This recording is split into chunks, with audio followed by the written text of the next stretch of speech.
Hello! Ito po ang ating menu for today. Ginisang ampalaya na may itlog. Yan po ang ingredients, ampalaya.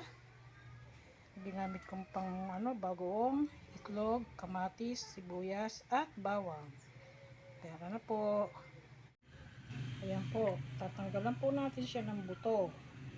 Ang pag-alis nito ay paganon. Okay, tara po, let's start. Ayan po, tinanggalan ko na po siya ng buto at hihiwain na po natin siya para maging slice na pino. Ayan po, nahiwa na po siya natin ng ganito. Tuloy po natin siyang hiwain ng ganito. Ayan, done na po siya.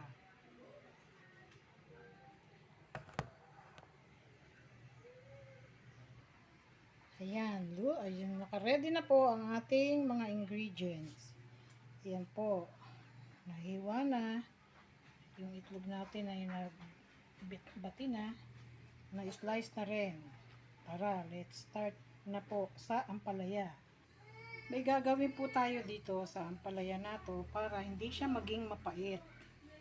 Pero optional lang po itong gagawin natin. Kung gusto niyo po ng mapait, nasa sa inyo po yan. Pero ako po kasi may kakain na bata, kaya gagawa natin ng paraan para maalis yung pait.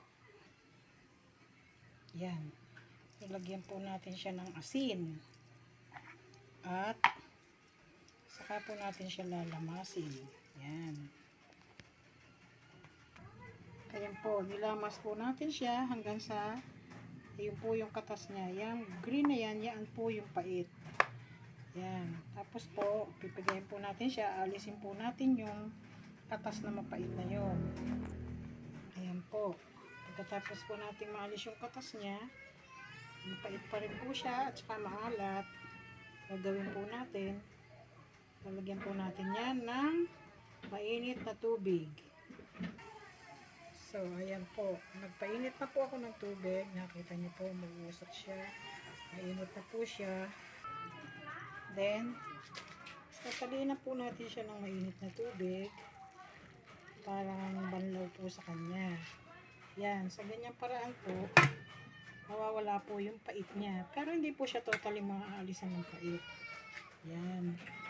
Kumbaga may pait pa rin po siya, pero hindi na po ganun kapait na katulad ng dati. Yan.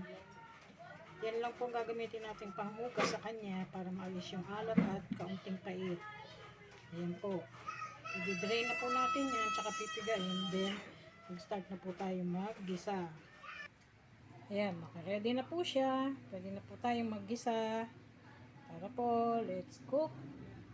Ginisang ampalaya. Ayan po, mainit na kawali na may mantika. Pasensya na po kayo, nandito po kasi ako sa labas nagluluto. Maliwanag. Kaya po ganyan. Okay? Start po natin ilagay yung sibuyas. Ayan.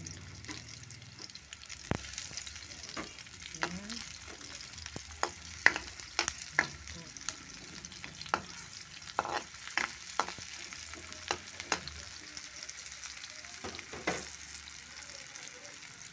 Then, yung bawang po. Ayan. Hanggang maging luto po siya. Then, yung kamatis naman. Ayan.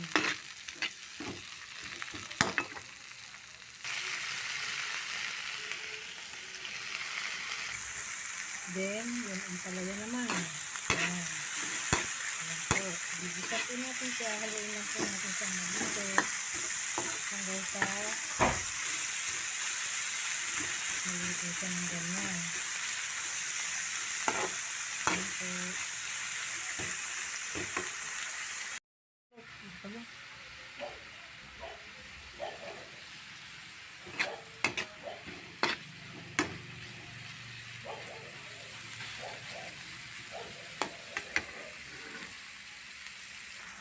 Naglagay lang po tayo ng konting water para hindi po siya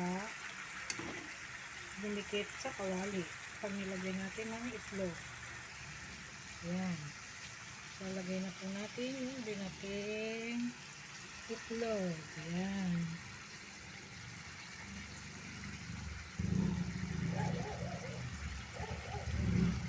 Ayan. Tapos, lalagay na po natin siyang ganyan. Para po mailalim yung itlog at pantay ang luto ng itlog. Ayan.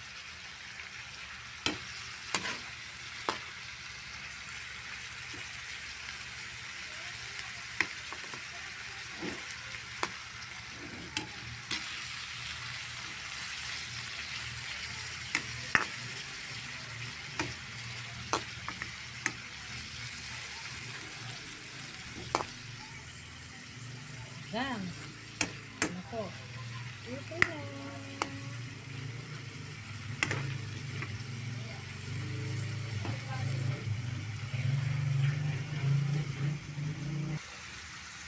Yan. Luto na po siya.